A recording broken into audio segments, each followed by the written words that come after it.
Welcome to the Rising Woman Leaders podcast. We are a sisterhood of women stepping into courage, self-love, and feminine leadership.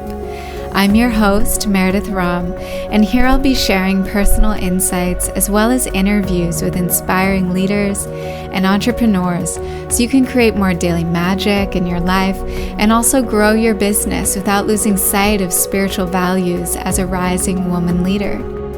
If you like this podcast, use our hashtag Rising Woman Leaders, follow me on Instagram at Meredith Rom, and sign up for email updates at risingwomanleaders.com. You'll receive all the new and inspiring content, including insights I only share on email.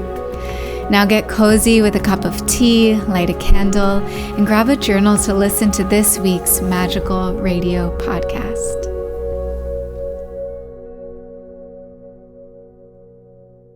This is Meredith Rom, and I would love to begin with a few deep breaths, grounding, becoming present to this moment.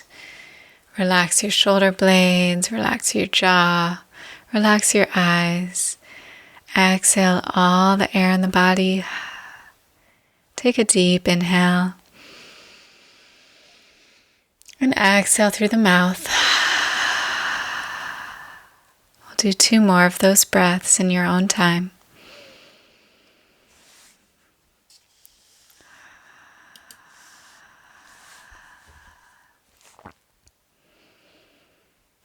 So far, I've shared 2 readings. The first one was a story of experiencing a heartbreak, which led to some really powerful, beautiful visions for me to move across the country, and which led me to meet Amma, a spiritual teacher who travels around the world giving people hugs. That meeting led me to India, where I spent time at her ashram, and afterwards I went on a journey, solo pilgrimage off on my own, following my intuition to the place where I landed soon after, where this reading takes place. It takes place in Tiruvannamalai, this sacred town where there are these caves you can go and meditate in. It's the home of Sri Ramana Maharshi, a sage who has since passed, but his teachings are very alive and strong in this sacred town with a holy mountain that you can climb as well, Arunachala. So I'm going to open up the book and we will begin with this 3rd reading. If you haven't had a chance, I invite you to go back and listen to the others and also to enjoy this reading today. It's one of the more fun, playful readings where I meet a person who becomes a main character of the book. His name is Shankara, and you'll learn more about him. So this chapter is called Om Namo Bhagavate Sri Ramanaya. 12 hours later, I awoke early in the morning on my birthday. I felt unsettled waking up in the dark, unsure of exactly where I was. I felt like I was in a dream. I looked at my watch. The time was 5 a.m. I rolled out of bed onto the floor, remembering my epic journey from Kerala to this guest house. My muscles were stiff, my limbs were heavy. I rolled out my yoga mat and rested my head on the earth in child's pose. I let my body settle. I relaxed my jaw, my eyes, the back of my neck. Then I gently pressed up into downward facing dog. I felt the glory of my inhale breathe my body back to life. I let my head hang heavy and my heart to soften as I let out a sigh. After 45 minutes of yoga and 20 minutes of Amma's meditation, I rolled up my mat. It felt like I had been pushed through a portal in the last 24 hours. I had woken up to a fresh day, and I was 23 years old on this day. The time was 6:05 a.m. when I finished my practice. With not much else to do, I decided it was time for chai. Stepping outside into the dirt roads, I noticed the air was cooler here. This desert mountain town had a very different feel than the tropics of Kerala. I was happy to have found my guest house away from the mobbed streets of downtown Tiruvannamalai. Looking around, I didn't know where to go. Here I was again in an unfamiliar place. I had to get my bearings, learn where all the best restaurants were, where to get a morning chai, where to pray, where to meditate. I knew the Sri Ramana ashram must be nearby, but I had no idea where. The small map in my guidebook was insufficient, so having little else, I decided to follow my intuition and started walking. Men were selling coconuts on the side of the road, but for the most part, the streets were quiet this early in the morning. Soon enough, I found a small chai shop. I ordered my drink and biscuits and settled in. My thoughts wandered. Why was it so important for me to come to this place? It felt like some kind of calling. I wondered what was here for me to learn, but where to start, I didn't know. Sipping my chai, I looked up to see a man, adorned in beautiful white linen clothes, walk into the shop. His hair was long, dark, and curled, tied back away from his face. His eyes were slightly slanted, deep and mysterious. His skin was sun-kissed, tan from being outside in the sun. His forehead was freshly graced with the red dust from the early morning puja from a temple. I sat, sipping my chai. I felt a desire to talk to him, but I was also content in my aloneness. I continued staring off into the distance as he bought his chai. Within a minute, I heard someone behind me ask, "Do you know the story of the boy on your bag?" I looked over. It was him, the brown-eyed, dark-haired man. He looked up at me as he leaned forward, looking at the bag I carried. I shook my head. It was red print on a canvas bag, something I had picked up on the beach in Varkala. The picture was of a very young boy adorned with jewels, sitting in meditation with the sun behind his head. He sat on a throne with his hands folded on his lap. This is the story of a young boy who was born enlightened in Mumbai. I have seen this print before. Oh, and look, on the other side, these are the parents. I like this bag very much. He then picked up his own bag and said, "Look, I have one too, very similar." I smiled as I looked at his bag, which also had a red print on white canvas. It was an outline of the famous mountain of the town, Mount Arunachala. On top it said, "Om Namo Bhagavate Sri Ramanaya." Below it said, "Thou dost root out the ego of those who meditate on thee in the heart, O Arunachala." And underneath that, Sri Ramana Ashram. I cut out this cloth to make this bag. I had a man in town sew it together with his machine. I make lots of things like this, the man said. I looked at his clean white outfit. "Did you make your clothes too?" I asked, pointing to his white linen clothes with delicate gold buttons. They were simple and elegant in their own worn-out way. "Why, yes, I made these too. I am designer among many things." I looked more closely at the outline of the mountain on his bag. "Can you tell me more about this holy mountain, Arunachala?" He turned and pointed. I looked. I hadn't even realized we were sitting right under it. Aruna is light. Shala is stillness. She is the mountain of stillness and light. Ramana was drawn to this mountain since he was a young boy. He would meditate in caves on the mountain, and now you too can climb the mountain, meditate in his caves. They are powerful, as Ramana said. He pointed to the bag. The mountain will root out the ego of those who meditate on the heart. You will also find here the mountain is a powerful energy. People are coming here for 2 or 3 days and suddenly weeks are passing and they cannot leave. This has become the epicenter for those seeking self-realization. I certainly felt a strong pull to come to this place. Yes, I know, I can tell. You will always be guided to the right place. What a compliment, I thought, wondering how he would know something like that about me.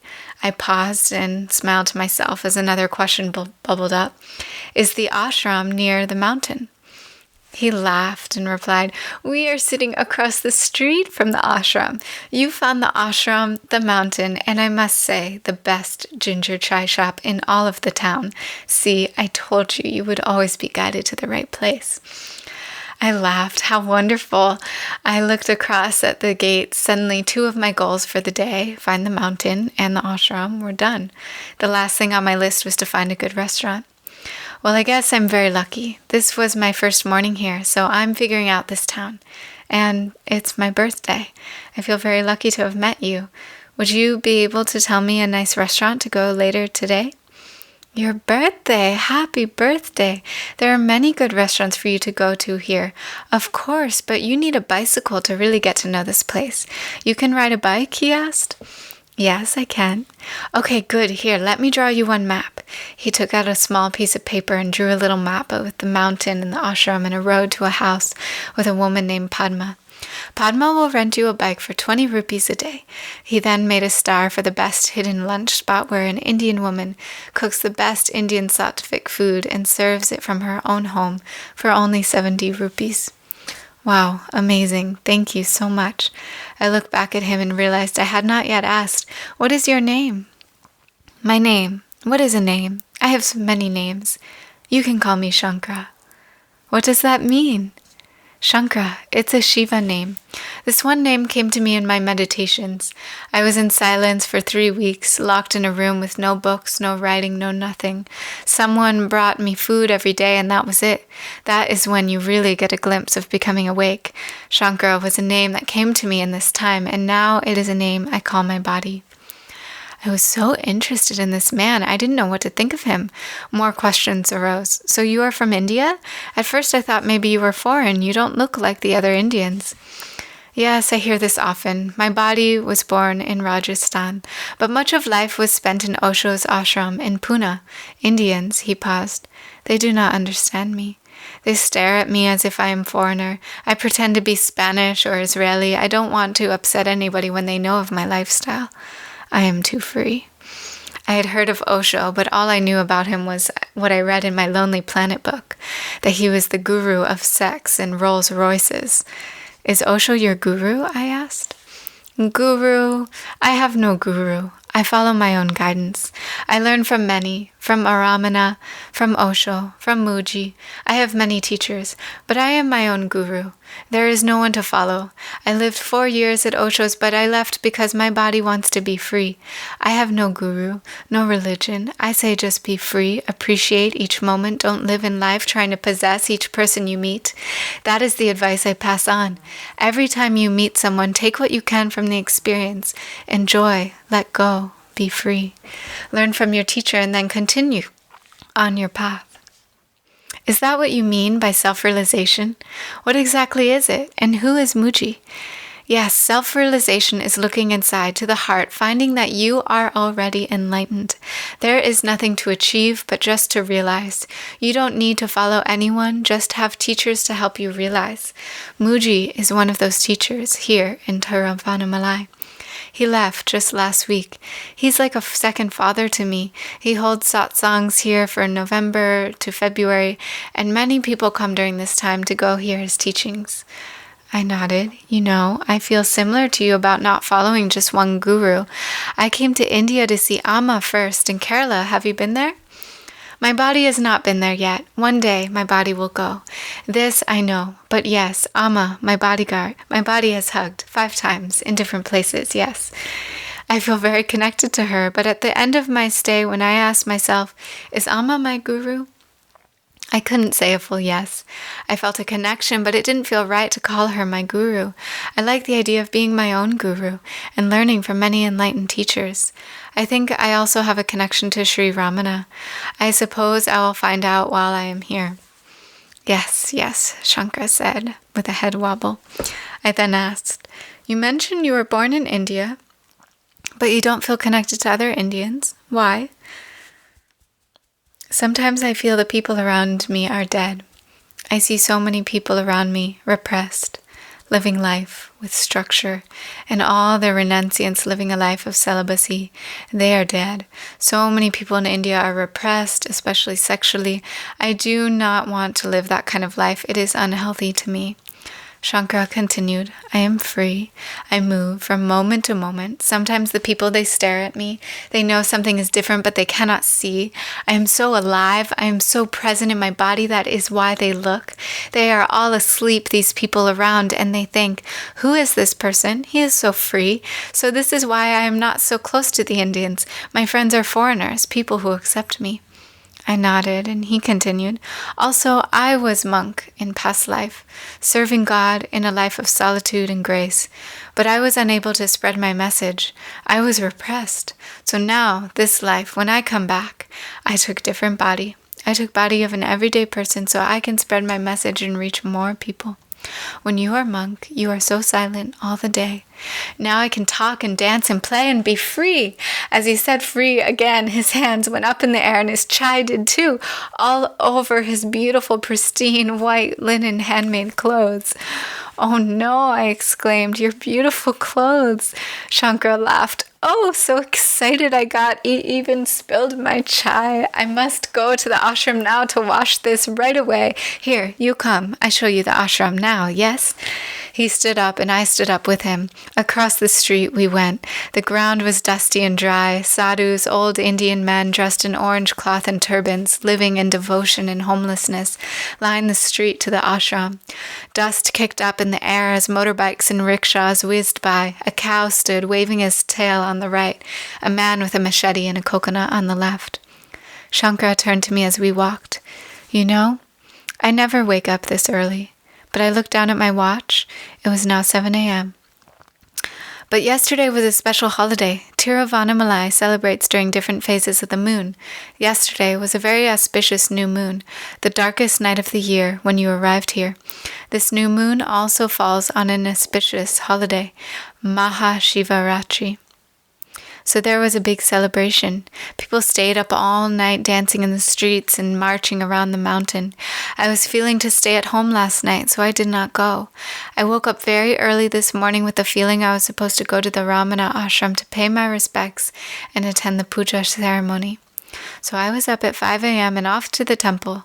Very unusual how I am up so early and meet you at chai. I also fell asleep very early last night and woke up at 5 a.m., following my intuition, and ended up at the chai shop. Yes, when I walked into the chai shop, I saw you, but I must tell you, I didn't see you. It was more of an energy I felt, an energy of light.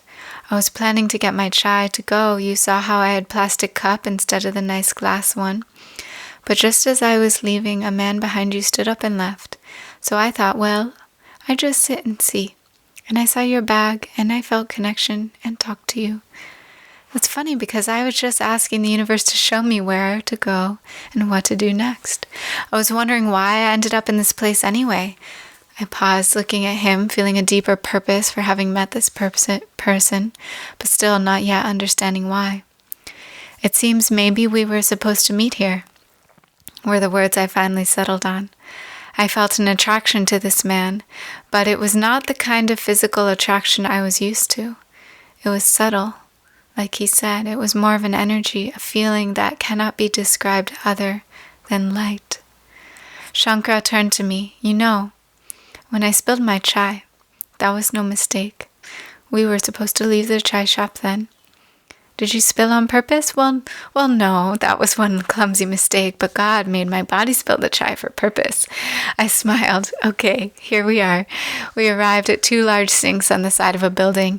Shankara looked around to see if anyone was coming, then quickly took off his shirt and started washing it in the sink.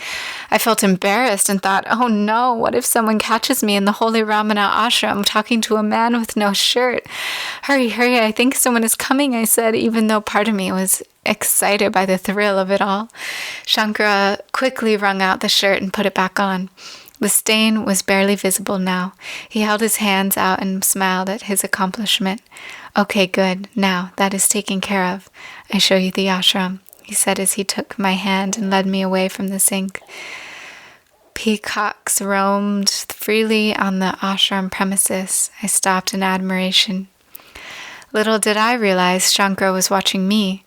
You are very delicate, how you walk, very light and gentle. Like a little fairy you are.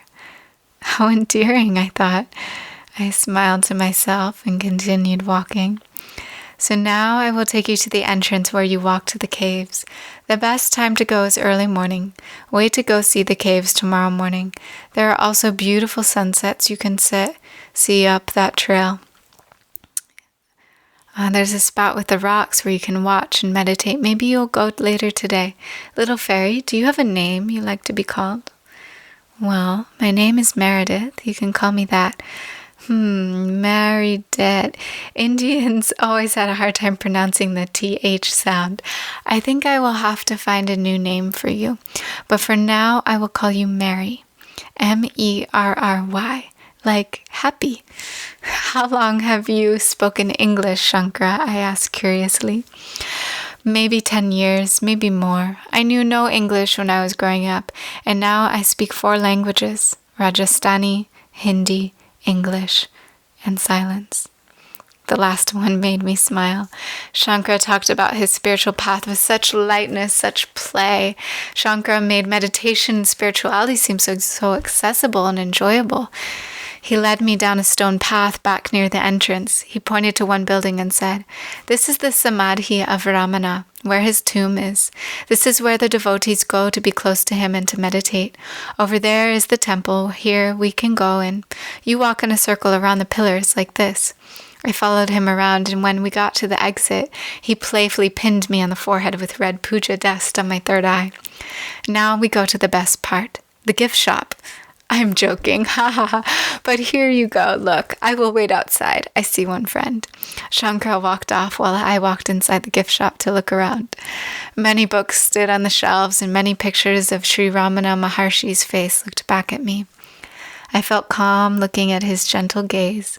I remembered a devotee at Amma's ashram who told me, "We keep pictures of our gurus in our home to remind us of our own beauty, a reminder to live in our inner beauty." I picked up one book called Who Am I? I turned the book over and skimmed the back.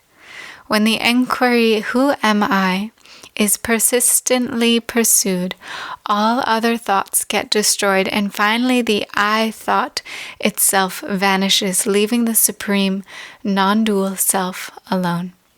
The false identification of the self with the phenomena of non-self, such as the body and mind, thus ends, and there is illumination. Sakshatkara. Suddenly, I felt a hand brush my shoulder. I turned to find Shankara standing next to me. He was looking down at my hands, holding the book. "Such delicate fingers you have, Fairy. Those are the fingers of an artist. Am I right?" "Well, yes, you can call me an artist. I spent most of the last few years creating art, collage, and photography. I went to an art school in New York City." "Wow, very nice. Come now, let's go outside." I put down the book in the gift shop and followed Shankara out the door. We walked toward the entrance when Shankara stopped me in my path and pointed down an alley between 2 buildings. Look at how beautiful it is. Smoke was billowing up along the side of the building. Light hit the smoke, creating a heavenly effect. A peacock slowly sauntered up the alley, graced by the beauty of that light. I reached in my bag to get my camera, but in a second, the moment was gone. I turned to Shankara. "I like how you notice these things. So many people would just walk by something like that without noticing." "I am artist too, sweet fairy. See my clothes, my bag?" He smiled back at me. "Okay, now I think I take you to Padma's. It's time for more chai. You can rent your bicycle there. I have motorbike. It is just parked over there. You come, yes?" I looked at his motorbike parked along the entrance to the ashram. I had actually never been on the back of a motorbike before. My excitement told me I should go for it. So I nodded. He got on, kicked it into gear, and I hopped on the back. We whizzed off down the dirt road, past the sadhus and the cows. My mouth felt dry from the heat, and the sun was hot on my shoulders. I closed my eyes and let the warm air wash my face as I smiled, so grateful to have met such a wonderful new friend. Shankara turned, and we made our way down a smaller dirt road, then up a long driveway to a small house. There were a couple old, rusty bicycles parked along a fence. I got off the back of the bike and waited for Shankara to park. We walked up to a picnic table outside under a palm tree. 2 foreigners were already there, sipping chai. I sat down at the table as Shankara yelled into the house, "Padma, it is your sweet Rashmi. 2 more chais, please." Shankara smiled at the 2 people already sitting at the table. "You have another name?" I asked. "What isn't a name? Yes, many people here know me as Rashmi. This is one name Muji gave to me." He looked at the 2 sitting at the table and gave me one of them a high five. "Mary, these are my 2 European friends, Eli and Satya." Eli smiled, pressed his palms together, and gave me a small bow, hands at his heart. He was cute, with bright blue eyes and blonde hair tied back in a high bun. Satya also had blue eyes, but long dark hair past her shoulders. Their faces looked fresh, relaxed, and full of joy. Then a very short Indian woman walked outside holding 2 baby cups of chai. "Padma," Shankara said as he walked over to give her a hug. Padma giggled and patted him on the back. Padma was a plump older woman who wore round glasses with thick frames. She was a good 5 inches shorter than Shankara. Her smile showed a few missing teeth, and her hair, turning gray, was pulled back behind her head. "Padma, I brought one friend to rent a bicycle from you. Do you have a bicycle to rent? What is the cost?" "Oh, for your friend, only 10 rupees per day. Here, Mary, go try out the bicycles." I tried out a couple and settled on a bright pink one with the name Ladybird painted on the side. "This one feels right." "Oh, very nice," replied Shankara. "This is the one bike I rented when I first came to Tiru. Now we are both ladybirds." Padma's husband tuned up the brakes while I sat with Satya, Eli, and Shankara to sip on our chai. I looked in my bag to pay Padma for a few days of renting the bicycle. I only had a 500 rupee note on me. I asked if she had change. She shook her head, and Shankara quickly took out his money, paid for my bicycle for 5 days and my chai. "Shankara, no, you don't have to do that. I'll pay you back." "No worries, little fairy. You enjoy Ladybird." As I turned, I noticed him slip something in my bag. At first, I began to open it to see what it was, but decided to save the surprise for later. Feeling ready to explore the town on my new bicycle, I gathered my things, exchanged phone numbers with Shankara, and got on my new bike. "I think I'll go on a ride too," Eli said as he paid Padma for chai and got up to leave. Shankara mounted his motorbike, Eli got on his bicycle, and I got on mine. We rode down the dirt road as Shankara yelled, "Follow me, I'll show you a shortcut." Eli and I followed, riding fast to keep up with Shankara on his motorbike. Shankara led us through a huge open dusty field. We rode past Indian boys playing soccer. They ran after us down the field, continuing to kick the soccer ball back and forth. I looked over at Eli and Shankara. They were laughing. I felt so much joy with the sun shining on my face, wind blowing in my hair. This is where I was supposed to be. I felt that deep sense of being at home. I took a breath of gratitude as we reached the end of the field. Shankara called out, "Okay, fairy, I am off now. Enjoy your sweet day." I waved as he sped off into the distance, dust billowing in his path. I thought of what Shankara said earlier and wondered if this would be our only meeting. His words popped into my mind. Take what you can from every person you meet. Enjoy, let go, and be free. I decided not to hold on to the experience or our magical meeting. I smiled in appreciation for all the little miracles manifesting in my life and pushed off. Just me and Ladybird now. Thank you for being here to listen to this story from Synchronicity. If you feel called to read more from this book, I invite you to look at the Kickstarter campaign. We have a little bit of time left, and there's still a chance for you to pre-order the book. The funds go towards helping the next steps in the publishing process of copy editing, design, and printing, as well as donations to Amma's organization, Empowering Women. So the way you can find the link is meredithrom.com. You can click the top bar of the site. It will take you straight to the Kickstarter page. I'll also include it in the show notes of today's episode. So I bring my hands to my heart, closing with a prayer. My hope is for you to connect to a sense of magic, hearing these stories, knowing that there is so much possible for your own life.